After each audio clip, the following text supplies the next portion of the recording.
Cette semaine, à Quad Bay, on est toujours dans la région de Fredericton. On se déplace plus au nord. On va vous faire découvrir encore une fois 4 clubs. MH Mud Runners, Grand Lake, Nashwauk Valley et York North Ridge Runners. Restez avec nous. Quad Bay, tout de suite après ceci.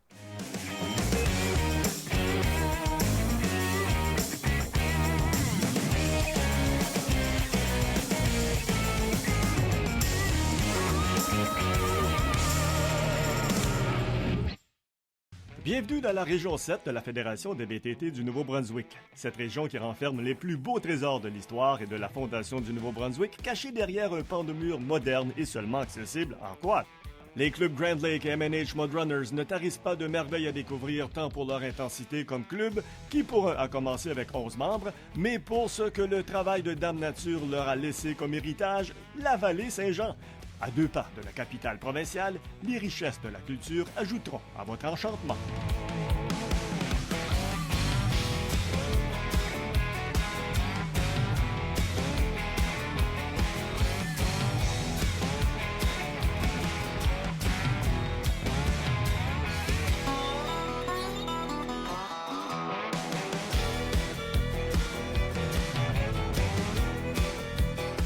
N'est-ce pas merveilleux? C'est ce qu'on vous permet de vivre et de découvrir à Quad Bay.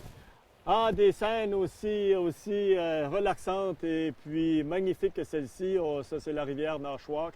On va parler avec notre invité cette semaine qui nous parle de 4 clubs. D'abord, le club MH Mud Runners et aussi Grand Lake. Et dans la deuxième partie de l'émission, on va parler de Nashwauk Valley et aussi York North Ridge Runners. Pour nous parler de tous ces clubs-là, d'abord, on vous présente Tim Collins, qui est...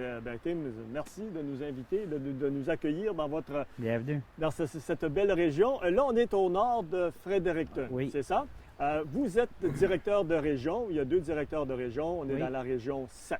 Là, on va parler de cette région-là dans l'ensemble. Mais là, on parle de MH Mud Runners et Grand Lake aussi. Donnez-nous un petit peu d'informations sur ces 2 clubs-là. Quand tu parles de Grand Lake, je vous dis le nom Grand Lake, c'est un grand lac. C'est un grand lac. Il y a beaucoup de trails sur les terrains privés dans ce coin-là. MH, il y a le vieux chemin de fer. Puis il y a tout des sentiers, des terrains privés. Puis ces deux clubs sont séparés par le Nashwauk. OK, c'est ça, un de chaque côté. Oui. On va parler de ce club-là, Nashwauk, qui est votre club auquel vous appartenez. On parle des 2 autres, à peu près 180 membres au total. Oui. Sentier d'hiver, non? Non. Non? OK. Non. Parfait. Là, on va parler de la région au complet, Tim. Vous êtes directeur de région. Ça représente quoi être directeur de région pour la région 7? La région 7, c'est une belle région. C'est à côté nord de la rivière Saint-Jean. Ça va de Grand Lake à Perth Andover, Plaster Rock. Wow. C'est un grand territoire, du beau paysage. Autre chose, je peux vous nommer les 7 clubs qui est dans les 7 clubs qui est dans notre région. Ça se trouve à être Nashwauk Valley, Skedaddle Ridge, Millville, River Valley, Victoria, York North Ridge Runner. Il y a 7 clubs dans notre région. Ça couvre une grosse région. L'année passée, on avait environ 1800 membres. Dans la région, environ 1000 km de trail gérés. Vos plus grands défis? Les défis, c'est faire des sentiers. Oui, c'est ça. Faire découvrir... On veut grandir. Oui. Puis pour grandir, il faut qu'on traverse des propriétés. Faut tu convaincre le monde, convaincre le public, convaincre le gouvernement. Il y a de l'éducation à faire. Beaucoup. Ce que les gens doivent comprendre aussi à la maison, c'est que oui, on en parle puis on en reparle parce qu'on n'a pas le choix de le faire. Obtenir un accès, ce qu'on appelle des ententes d'accès avec les propriétaires privés, parce qu'il y a des propriétaires privés, il y a les terres de la couronne, il y a les accès qui appartiennent au ministère des Transports et Infrastructures. Gérer tout ça, là, ça fonctionne comment, là, à la base, quand on veut, vous faites application, vous voulez avoir un accès quelque part? Si je veux avoir un accès à un terrain privé, il faut qu'on va directement au propriétaire du terrain. Faut qu'on lui demande, faut que tu vendes ton produit pour lui, que lui de dire OK, ouais, je vais vous laisser, vous êtes sécuritaire. Faut qu'il propose quelque chose, faut qu'il montre quoi ce que c'est faire le VTV. Faut le vendre. Oui. Faut le vendre. Les arguments de vente, bon, ben, on sait que les propriétaires privés qui acceptent d'avoir un sentier de VTT, bon, le club qui fait l'application devient le gestionnaire du sentier. Alors ça veut dire quoi au juste? Faut être sûr qu'on respecte le terrain du propriétaire. Puis faire sûr qu'il y a rien en tout qui reste en arrière. C'est sa propriété. Faut que s'il nous l'a donné une manière, faut qu'on soit sûr qu'on le garde à cette manière-là. Oui. Et j'ai entendu un propriétaire privé dire déjà, il dit, garde moi, je ne suis pas maniaque au VTT, je m'en sers pas. Mais il reste quand même que j'aime leur donner des accès parce qu'ils me bâtissent des chemins, ils font de la maintenance. S'il y a un lavage ou ce qu'on appelle un wash-out, excusez l'anglicisme, c'est le club qui doit faire des réparations. Oui, on va Donc faire... ça, c'est un gros avantage aussi. Pour ceux, oui, parce que c'est un coût. C'est un coût qui devient sur le côté du club. Ça élimine le propriétaire sur ce coût-là. Puis on garde des beaux chemins, on garde des beaux sentiers. Et ça devient important de dire que le respect de la propriété privée, respecter. Ça, c'est important. C'est important, puis c'est important pour tout le monde. Pas seulement les VTT, pour tout le monde qui l'utilise. Oui, parce qu'il n'y a pas juste les VTT, il y a d'autres. Donc, on peut se permettre aussi un petit conseil juste en passant. Si vous passez, ramassez une canette, que ce soit de bière ou de liqueur ou peu importe, un contenant vide, juste un petit conseil, ne le laissez pas sur la machine, cachez-le parce qu'il y a des réglementations là-dessus, à ce que j'ai entendu. Donc, cachez-les pour pas qu'on les voit, que ce soit à l'abri. Et puis, surtout du côté image aussi, là, on aime bien... Oui, amasser ce qu'il y a là. Et souvent, c'est pas les amateurs de VTT ou de quad qui l'ont laissé là, ce sont d'autres utilisateurs. Parce qu'on sait qu'il y a beaucoup de sentiers aussi qui sont utilisés par d'autres véhicules motorisés. Là. Oui. Puis, c'est comme tu dis, il faut faire sûr qu'on le cache. Puis, comme tu dis, on n'est pas tout seul sur les sentiers. Je veux dire, tu fais un chemin, tu vas avoir beaucoup de monde sur ce chemin. Là. Ça ne fait pas de différence que ce soit un chemin PV ou un chemin de terre ou un sentier dans le bois. S'il y a un chemin, moi, je vais voir à quoi ce chemin-là. Oui, exact. Et comme je dis souvent dans les présentations, il y a beaucoup de gens qui disent « on ne veut pas les quads sur nos chemins ou sur nos sentiers ». Mais une fois qu'on réussit à bâtir ou construire des sentiers, bien là, tout le monde revendique le droit d'être sur les sentiers de VTT aussi parce que de bonne qualité. Oui, la qualité, là. Puis le monde aime bien ça. Oui. Le monde aime bien ça. Tim, parlez-nous de vos expériences personnelles. Vous êtes impliqué comme directeur depuis assez longtemps ou vous êtes un petit nouveau? Là, je suis nouveau au niveau de la fédération. Au niveau de faire du VTT, je suis un vétéran. Oui, OK. Je suis originaire de la péninsule. J'ai fait du VTT dans la péninsule. Ça fait 15 ans que je suis dans cette région ici. Je m'ai impliqué dans cette région ici. J'ai été demandé d'aller au niveau de fédération. J'ai été au niveau de fédération. J'étais directeur d'un club. Ils m'ont demandé d'aller plus loin. J'ai été plus loin. Puis je trouve que ça va bien. Au niveau du club, c'est excellent. Au niveau de la fédération, ça va très bien. On a vu une transformation dans les dernières années là, pour plusieurs raisons. C'est très positif ce qu'on entend partout dans les médias actuellement. Et ça permet à la fédération de grandir parce qu'elle est quand même, on va célébrer son 20e anniversaire bientôt. Donc ça aussi, c'est des choses qu'on voit. Votre arrivée là, ça vous permet de découvrir des choses aussi, d'en apprendre plus? De découvrir. J'ai appris beaucoup de choses dans 1 an et demi. Ouais. J'ai vu beaucoup d'améliorations dans 1 an et demi, beaucoup de changements dans 1 an et demi qu'on voit au niveau du club, au niveau de la fédération et tout. Ouais. Est-ce que ça vous permet d'aller chercher un apprentissage qui profite à votre club aussi? Ou à vos clubs, parce qu'il ne faut pas dire au votre club. club, c'est Au club. club. On est 2 personnes dans notre région. On travaille très bien ensemble. Très bien ensemble. Les clubs, on veut rester en contact avec tous nos clubs autant qu'on peut. On veut aller voir nos clubs autant qu'on peut et tout. Ouais. On est bénévolat. On est du monde qui travaille. Moi, je suis en cours quelqu'un qui travaille. Bien, je dévote beaucoup de temps au VTT. Ouais. Et dépendamment des saisons, vous l'avez mentionné tout à l'heure, le VTT, vous l'avez mentionné, je mentionne que c'est 12 mois par année. Alors, c'est une implication à longueur d'année parce que c'est pas juste comme la motoneige. Bon, on s'implique plus l'hiver et l'été, on prend un petit break. Mais côté VTT, c'est pas tout à fait la même chose. Dans le côté de la région 7, on est seulement à 3 saisons. Okay. Printemps, été, automne. On n'a aucun club dans notre région 7 qui run l'hiver. Qui dame l'hiver. Raison spécifique? Il y a notre sentier, elle est partagé, beaucoup de sentiers qui est partagé avec la Fédération de motoneige. Okay. Puis on partage les sentiers. Bon. Tim, belle expérience que vous nous partagez. Vous allez rester là parce qu'on va s'arrêter pour une courte pause.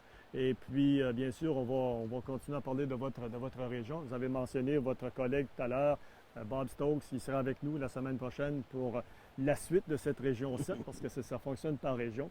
Et tout de suite après la pause, on va vous revenir avec les deux autres clubs qu'on va parler, Nashwauk Valley et puis York North Ridge Riders. Ça fait que restez avec nous parce qu'encore une fois, on va vous permettre de découvrir cette belle rivière-là et aussi ce qui s'y rattache et ce qui se passe ici, du côté de Fredericton Nord. Tout de suite après ceci, Quad NB se poursuit. Saviez-vous que, toujours selon le sondage sur l'impact économique du VTT au Nouveau-Brunswick, les dépenses moyennes pour une randonnée touristique même journée sont de 91,75 $, dont la moitié pour l'essence et l'opération du véhicule, et 21,10 $ pour le restaurant et 12,6 $ pour l'épicerie. 77 % des répondants ont répondu qu'ils augmenteraient leurs activités en VTT avec un réseau de sentiers amélioré et agrandi. De 2004 à 2014, les ventes directes reliées au VTT et au côte-à-côte ont augmenté de 153 % au Québec.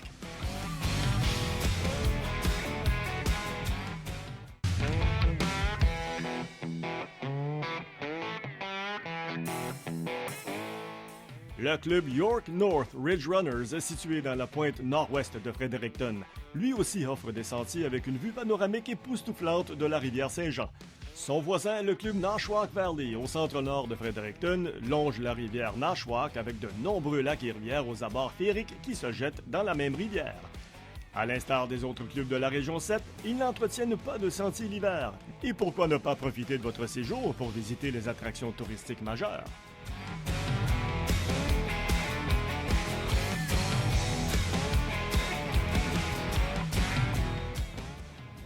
Oui, moi, je ne peux pas m'arrêter de regarder derrière moi cette belle rivière. Oui, nous sommes de retour pour cette émission-là. On est dans le nord de Fredericton. On a parlé de deux clubs avant d'aller à la pause.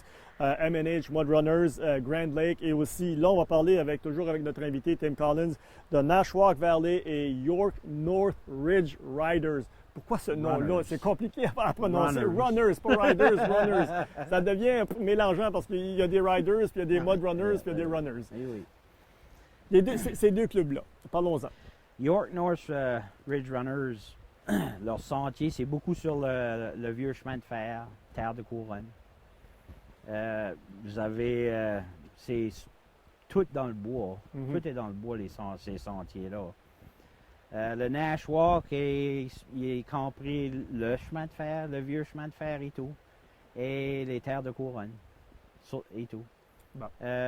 On se promène sur la Nashwauk, tu peux te promener de Durham Bridge à Boys Town. Tu peux décoller de Nashwauk puis tu peux y aller à Miramichi. Wow! Sur le sentier. Tu peux décoller de la Nashwauk puis tu peux y aller à Fredericton. Directement en ville, non. J'y allais, là. Mais ça, Tim, ça devient intéressant parce que les touristes puis les gens qui nous regardent, qui demeurent à l'extérieur de cette région-là, là, on s'aperçoit, on va parler du sentier numéro 10, bien sûr, mais on s'aperçoit qu'il y a quand même plusieurs clubs qui réussissent à se connecter parce que là, vous nous emmenez dans le centre du Nouveau-Brunswick, rivière Miramichi, le cœur de la rivière Miramichi. Et ça devient intéressant. Ça offre de nouvelles opportunités, possibilités pour les touristes, quoi. Sur le sentier, tu as beaucoup de... Il y a des endroits où tu peux arrêter puis passer une nuit sur le chantier en y allant par Miramichi. Tu peux arrêter, tu peux pêcher sur le côté de Miramichi. Sur la rivière, tu vas voir beaucoup de canots, beaucoup de kayaks, beaucoup de personnes en tube. Ça doit être intéressant, là. Juste s'arrêter, là. Un fait le VTT, puis l'autre fait le canot. J'imagine qu'il y a quand même une relation. On est en pleine nature, là. Pour les deux, ça veut dire la même chose. Si tu te promènes en VTT, puis tu vois des canots, puis tu vois du monde en tube, envoie-y la main et t'envoie la main. Oui, c'est ça. Parce que ça a été démontré lors d'une étude publiée en 2010 par Santé Canada que l'activité du VTT, c'est bon pour le moral, c'est bon pour la santé, c'est bon pour ça exige un certain exercice physique. Il ne faut pas que les gens croient parce que c'est motorisé, puis c'est pas toujours ce qu'on appelle power steering, de direction assistée. Là. Il y a quand même un effort physique qui se fait. Puis ça brasse, là, ces machines-là. Ça brasse, ben quand tu te promènes en bicycle, l'ouvrage, puis ça, t'oublies ça. Oui, hein? T'oublies ça, l'ouvrage. Tu te promènes, t'es dans la nature, t'es dans les couleurs. Ouais. Tu t'enjoys. C'est quoi où tu vas vraiment t'enjoyer. Si vous avez jamais fait ça, là, vous devriez au moins l'essayer une fois. Oui, Au moins l'essayer une fois. Ça prend rien qu'une piqûre pour n'en pas. Oui, exact. Et ce qui est intéressant aussi pour le VTT, bon, vu que ça se pratique 12 mois par année, l'été, pendant la saison de non-damage qu'on appelle, c'est ce qui est le cas pour vos 7 clubs, vous quittez le matin, le parfum, l'humidité des sous-bois, ça éveille les sens. Et lorsque vous revenez, à mesure que vous avancez dans la journée, ces parfums-là, cette odeur-là se transforme d'une région à l'autre. Ça change. Donc ça, c'est agréable pour le nez plutôt que de respirer la pollution. Ça change de la rivière directement dans le bois. Oui. C'est complètement différent. Oui. Revenons à nos deux clubs dont on parle, North York Ridge Runners et puis Nashwauk. Quelles sont les particularités de ces deux clubs-là? Pour York North Ridge Runners, c'est comme je te dis, si tu veux voir des animaux dans le bois, tu vas en voir. Le Nashwauk, si tu veux voir du monde pêcher, puis tu veux pêcher, c'est la place à être. Oui, c'est ça. Est-ce qu'il y a des sites, on a parlé dans les autres émissions qu'il y avait des sites historiques que les gens pouvaient se rattacher à l'histoire. Est-ce que vous avez quelque chose de similaire ici? Ici, sur le Nashwauk, il y a des endroits, c'est la rivière. C'est la rivière, nous autres. Bien, elle-même, elle a une histoire. Elle a une histoire et tout. Mais tu l'entends. C'est ça. Toujours cette même chanson qui nous fredonne dans les oreilles. C'est ça qui est intéressant. Vous avez soulevé un point tout à l'heure, Tim, que je veux revenir. C'est un sentier. Nous sommes sur un sentier partagé, un sentier multi-usage. Oui. On sait que, bon, il y a des discussions où certains disent que c'est pas possible d'avoir les deux. Mais vous le vivez comment ici, vous? Nous autres, ça a été, au commencement, ça a été un problème parce que c'était d'éduquer le monde. Que oui, ça se fait. Mais il avait comparé beaucoup aux motoneigistes qui va... la vitesse d'une motoneige puis la vitesse de VTT est complètement différente. C'est ça. Le VTT est beaucoup plus ralenti qu'une motoneige. Le monde, tu as des maisons tout le long de la trail, tout le long des trails. On a fait une réunion avec eux autres, on a discuté avec eux autres, on a répondu des questions, puis on a demandé au gouvernement, on a invité le gouvernement en même temps que les gens de la région étaient là. Puis finalement, on a pu l'avoir, ils ont dit on va partager. C'est arrivé en quelle année, ça? Ça arrivé 4 ans passés. OK. Puis on le partage avec les piétons. Puis tu rencontres beaucoup de piétons, de bicyclettes, des parents, les mamans, puis les enfants en bicyclette. Puis c'est une réaction normale, tu ralentis. Oui. Tu ralentis. Parce que si on regarde un sentier comme celui-ci, qui est quand même étroit, là, de ce qu'on voit, là, du moins, puis il y a cette cohabitation-là qui se fait très bien. Oui. Malgré ça? Oui, on n'a jamais eu, depuis qu'on a le partage du sentier, on n'a jamais eu de problème avec avec les membres qui marchent et qui font des bicyclettes. On n'a jamais eu de confrontation non plus. OK. Est-ce qu'à un moment spécifique ou quelconque, vous avez eu l'impression que vous auriez pu mettre de ces personnes-là en danger avec votre VTT par votre passage? Personnellement, non. Il n'y a rien qui vous a été rapporté non plus non que ça aurait pu être le cas? Non. Non, puis si jamais que ça arriverait, j'aimerais que ça soit rapporté parce qu'on va le corriger. Oui, oui, c'est ça. Ben, exactement, parce qu'il y a quand même possibilité de le corriger. Tim, il nous reste quelques minutes. Bon, c'est ça. On a parlé du point de vue touristique pour cette région, cette partie de la région 7 ici, comme je mentionnais, qui est plus au nord de Fredericton. Avant de terminer, avant de s'en aller, je veux que vous invitiez les gens, les touristes, à venir vous rencontrer ici. D'abord, de quelle façon est-ce qu'on peut le faire? Là? Parce que vous avez parlé tout à l'heure qu'on peut quand même connecter entre plusieurs clubs. Donc, on peut venir passer une fin de semaine ici et faire tous les sentiers. Facilement, parce que tu peux décoller de notre région, la Nashwauk, puis tu peux y aller à Miramichi. Tu peux décoller de la Nashwauk, puis éventuellement, tu vas pouvoir y aller à Plaster Rock, puis à Perth Andover, puis tu vas pouvoir y aller à Grand-Sault. Ouais. Éventuellement, on va pouvoir faire le tour de la province. Oui, c'est ça. Est-ce que c'est ça que vous voulez voir en 2020? C'est ce que vous voulez voir. C'est quand même seulement 4 ans. Donc, ça ne fait pas de différence, il faut travailler dur. C'est ça, il ne faut pas lâcher. Vous avez le mot-clé, il ne faut pas lâcher. Et qu'est-ce qui devra être fait? Poursuivre, continuer le travail qui se fait du côté de la Fédération et de tous les paliers gouvernementaux aussi. Ça prend, les clubs travaillent très dur. Oui. La Fédération travaille très dur et tout. Ben, les clubs travaillent très dur. Pour avoir ce qu'on a ici, c'est les clubs. C'est les clubs qui nous donnent ça ici. Sans les bénévoles, ça ne serait pas possible. Parce que ça comme serait tous les pas autres, possible. vous en avez plusieurs. Le pourcentage de bénévolat au montant des membres, tu peux pas, elle n'est pas là. Tu peux avoir 400 membres puis tu as 10 bénévoles. Puis c'est le même partout.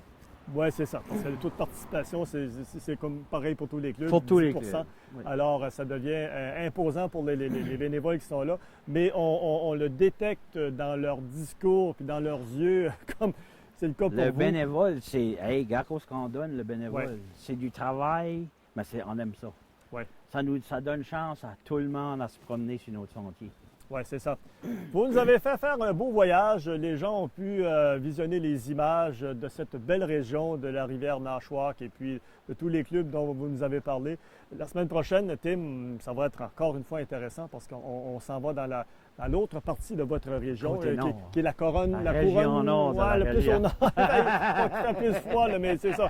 Plus au nord. Et aussi, la semaine prochaine, on va découvrir le fonctionnement de la Fédération des VTT du Nouveau-Brunswick. Le personnel, d'où vient le financement et tout ça. Ben, Tim, merci beaucoup d'avoir été là. Puis je me répète, mais merci de nous avoir permis de vivre ça me fait plaisir. Cette belle vue-là. Puis, la prochaine fois qu'on vous voit, ça va être en bicycle, j'espère. En VTT. Maintenant, je peux vous l'assurer. Quad & Bay, merci. On vous revient la semaine prochaine pour la suite de cette série. Comme je l'ai mentionné, on va parler de la Fédération et aussi de l'autre secteur de cette région. Soyez là. Voici le conseil de conduite de la semaine avec Jacques Poirier. Souvenez-vous, certaines pentes sont trop abruptes pour votre aptitude. Faites preuve de bon sens. Certaines pentes sont trop abruptes pour votre VTT, quelles que soient vos aptitudes.